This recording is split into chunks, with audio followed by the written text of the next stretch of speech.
Iran যুদ্ধের অবসান ঘটাতে একটি নতুন খসড়া প্রস্তাব নিয়ে মার্কিন প্রেসিডেন্ট ডোনাল্ড ট্রাম্পের ওপর চরম অসন্তোষ ও ক্ষোভ প্রকাশ করেছেন ইসরায়েলি প্রধানমন্ত্রী বেনিয়ামিন নেতানিয়াহু।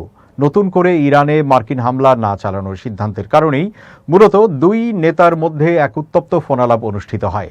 এই ফোনালাপের বিষয়ে সরাসরি অবগত তিনটি নির্ভরযোগ্য সূত্রের বরাত দিয়ে বুধবার মার্কিন সংবাদ মাধ্যম এক্সিওস এক প্রতিবেদনে এই চাঞ্চল্যকর তথ্য প্রকাশ করেছে।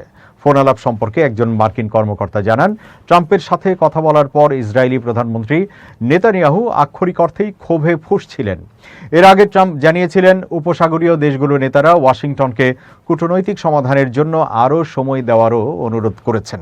এই কারণে তিনি ইরানে পরিকল্পিত একটি বড় ধরনের হামলা স্থগিত করেছেন। ট্রাম্পের এই সিদ্ধান্তের পরই নেতানিয়াহুর সঙ্গে তার ওই ফোনালাপটি হয়। এক্সিওসের খবর অনুযায়ী এই আলোচনা নিয়ে নেতানিয়াহু বেশ সন্দিহান।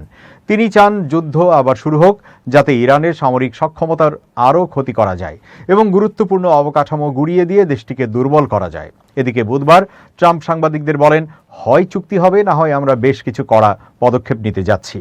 তিনি আরও জানান, ওয়াশিংটন যদি শতভাগ ইতিবাচক উত্তর না পায় তবে খুব শিগগিরই যুদ্ধ আবার শুরু হতে পারে। ট্রাম্পের দাবি, ইরান ইস্যুতে নেতানিয়াহুকে তিনি যা করতে বলবেন নেতানিয়াহু তাই করবেন। ইসরায়েলি নেতার সঙ্গে তার খুব ভালো সম্পর্ক রয়েছে বলেও দাবি করেন তিনি। এ বিষয়ে সর্বশেষ কূটনৈতিক আলোচনার মূল কেন্দ্রবিন্দু হল একটি লেটার অব ইন্টেন্ট।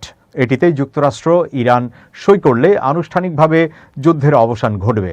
এরপর ইরানের পারমাণবিক কর্মসূচি এবং হরমুজ প্রণালী পুনরায় চালু করার বিষয়ে 30 দিনের আলোচনার পথ খুলবে।